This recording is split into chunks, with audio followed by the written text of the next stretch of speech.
कौन सी स्टॉल थी आपकी, क्या कुछ वाकया हुआ था? हमारे साथ ये ऑनलाइन का ट्रांजैक्शन जो दिखाकर 3,40,000 का फ्रॉड किया था इन्होंने। कश्मीरी थे वो, कारपेट लेके गए थे हमारा 7 कारपेट। और जो है राकेश की साहब ने हमने आश्वासन दिया हुआ था कि तुम चिंता मत करना और क्या नाम से तुम्हारे कारपेट और तुम्हारे सब कुछ मिल जाएगा, तुम चिंता एकदम मत करना। ये हमारे 11 तारीख को तो जो क्या नाम से वारदात हुई थी और 16 तारीख को एग्जैक्ट उन्होंने पकड़ के लेके ला दिया।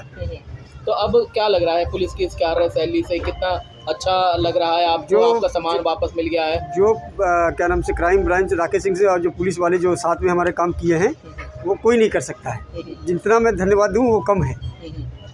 तो अभी आपका सारा सामान वापस मिल गया है? जी जी बिल्कुल। आरोपी गिरफ्तार हो गए हैं? बिल्कुल बिल्कुल। क्या कुछ कहना चाहेंगे पुलिस के लिए? क्या कुछ मैं कह रहा हूँ सर कि मैं उनके लिए इतना धन्यवाद देता हूँ सर कि कोई नहीं कर सकता जो उन्होंने किया है सर, पुलिस वालों ने। अच्छा, बीच में लग रहा था कि निराशा हाथ लग गई है, ऐसे फ्रॉड हो गया है? हाँ, ये तो हमको लग रहा था कि अब ये मिलेगा नहीं, अब ये तो फ्रॉड मेरे साथ हो गया है। लेकिन उन्होंने पुलिस वालों ने जो फरीदाबाद के उन्होंने आश्वासन दिया हुआ था कि तुम चिंता मत करो, तुम्हारा सामान मिल जाएगा। लेकिन वो ऐसा मतलब 16 तारीख को ही दे दिए, ये मैं सोचा ही नहीं था कि वो सामान मेरे मिल जाएंगे। मेले में एक इंसिडेंट हुआ था जिसमें एक शॉप में कालीन बेचते थे अलाउद्दीन करके, जिनकी शॉप का नंबर था 824। उनके कुल 7 से 8 कालीन कुछ लोग खरीदने के लिए आए थे और उन्होंने उनको ऑनलाइन दिखाया कि हमने 3,40,000 रुपये की पेमेंट कर दी है। उनको एक व्हाट्सएप पे मैसेज भी भेजा कि पेमेंट सक्सेसफुल होने का, और ये 7-8 कालीन लेके वो चले गए। उसके बाद जब इन्होंने अगले दिन चेक किया कि पेमेंट आई है कि नहीं आई, तो पेमेंट नहीं आई थी। बेसिकली उनको फर्जी व्हाट्सएप मैसेज उन्होंने भेजा कि पेमेंट सक्सेसफुल हो चुकी है, और इस तरीके से उनके साथ एक तरीके से ऑनलाइन फ्रॉड हुआ, और जिसमें उनको 3,40,000 का नुकसान हुआ था। तो इसमें पुलिस ने जो हमारी CI है उसमें बहुत ही अच्छी कार्रवाई करते हुए इसमें अभी एक एक्यूज को गिरफ्तार किया है, जिसमें उन्होंने उनसे सारे सातों के सातों कालीन बरामद हुए हैं। और इसमें जो एक एक्यूज है वो ये श्रीनगर का रहने वाला है और इसकी अरेस्ट दिल्ली से हुई है, शाहीन बाग से। अभी इसमें एक एक्यूज अभी बकाया है जिसको भी हम जल्द से जल्द गिरफ्तार करेंगे। क्या नाम सर आरोपी?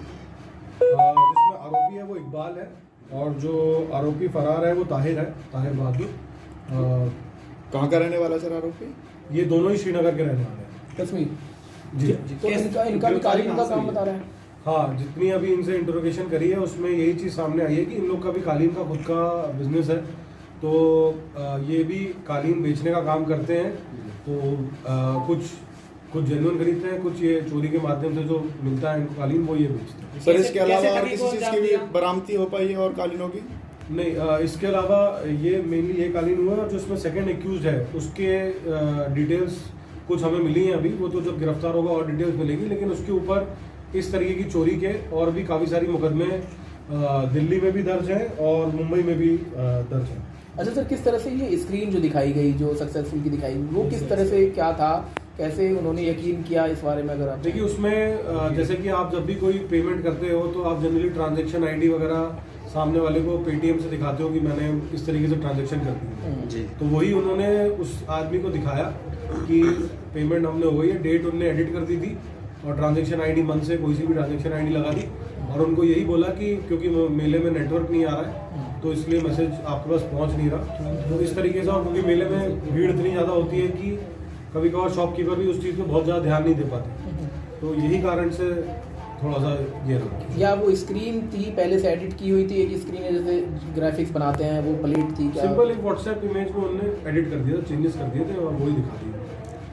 क्या ये और भी मामलों में लिप्त हैं? इससे कुछ ऐसी जानकारी है? जो दूसरा एक्यूज है जो अभी जिसकी गिरफ्तारी बकाया है, वो और भी मामलों में उसकी संलिप्तता है। 4 से 5 मामले सामने आए हैं, लेकिन एक बार जब वो भी एक्यूज गिरफ्तार हो जाएगा तो इसकी हम डिटेल उनसे भी इंटरोगेशन करके पूरी पूछताछ करेंगे। कितने लोगों का ग्रुप है ये अभी तो 2 ही लोग हैं इस केस में जिनका पता चला है, और अगर उसको अरेस्ट करने के बाद कोई और चीज़ नहीं सामने आती है तो क्या महिला भी है इसमें कोई? नहीं, इसमें हमने पूछताछ करी थी तो महिला का एज सच कोई रोल नहीं था इस केस में, तो उनका कोई इसमें रोल नहीं था। जानकारी जो मिल रही है उसके मुताबिक इनके साथ एक महिला भी थी जब ये इस कार्रवाई को अंजाम दे रहे थे, तो वो महिला कौन थी, इनसे क्या संबंध था उनका? महिला इनकी कोई जानकार थी और उसको इस बारे में कोई जानकारी नहीं थी कि इस टाइप का ये लोग चोरी करते हैं, वो करते हैं। उसको उन्होंने यही बताया था कि हमारा जेन्युइन कारपेट का काम है और वो एज अ फ्रेंड इनके साथ है। क्या शाहीन बाग में भी वह मिली है इनके साथ? देखिए वो सारा इन्वेस्टिगेशन का पार्ट है, तो वो उसमें तहकीकात चल रही है। अच्छा सर, जब चोरी हुई इनकी दुकान पर तो कहीं ना कहीं जो दुकानदार हैं उनको लग रहा था कि अब ऐसा फ्रॉड हुआ है, तो कहीं निराशा थी उनको। तो अब इस पकड़ से क्या कुछ लगेगा दुकानदारों को, क्या खुशी होगी या जो है एक अच्छा देखिए, मैसेज होगा? मतलब हम आपके माध्यम से यही लोगों में थोड़ा सा चाहते हैं कि उनको मैसेज पहुंचे कि कोई भी ऐसा इंसिडेंट होगा तो पुलिस अपनी पूरी सख्ती से कार्रवाई करेगी। और पुलिस का प्रबंध यहाँ पे मेले में इसलिए इतना ज़्यादा होता है कि क्योंकि एक इसमें इंटरनेशनल हमारा ये मेला है, और इसमें कोई भी ऐसा इंसिडेंट हो जाता है तो ये बहुत ही मतलब पूरे नेशन पे एक तरीके से इसका बहुत असर दिखता है। तो हम लोगों को ये आश्वासन देना चाहते हैं, कोई भी ऐसी इशू होगा तो पुलिस पूरी तरीके से यहाँ पे सतर्क है और उनको पूरा हम उनका सपोर्ट करेंगे किसी भी घटना। ठीक है।